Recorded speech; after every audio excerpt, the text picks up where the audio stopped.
Good morning, mga Toy Riders.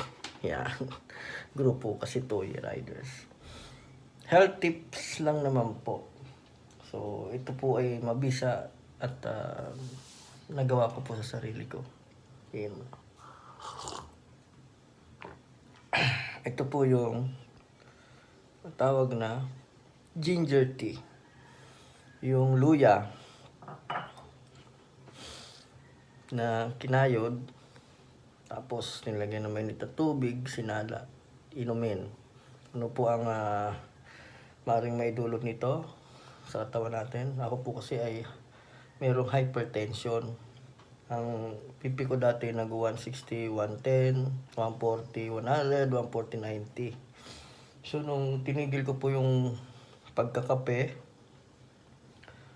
mga siguro isang buwan na ngayon, ito po pinalit ko, ginger tea. So, talaga nakita ko mabisa dahil nung nagbi-BP ako, nagmo-monitor ako.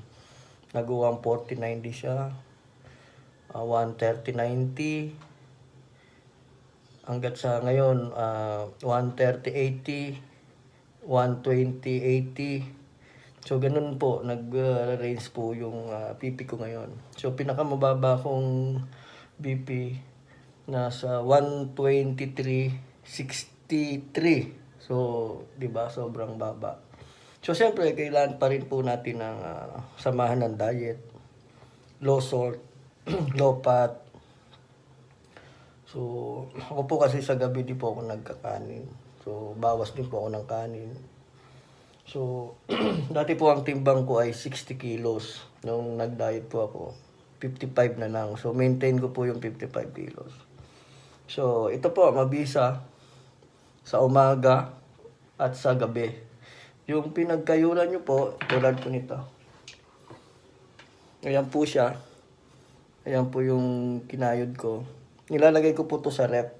So, para mamayang gabi, pwede pa po ito. So, bali po ito, yung ginawa ko ngayon, 2 beses ko po ito inumin, umaga saka sa gabi. So, maganda po sa katawan. Ito lang po ginagamit ko dyan, oh. Yung simpleng luya lang. Hindi po siya dilaw. Mas maigi siguro kung yung turmeric or yung dilaw na na luya. Pero ito sa akin.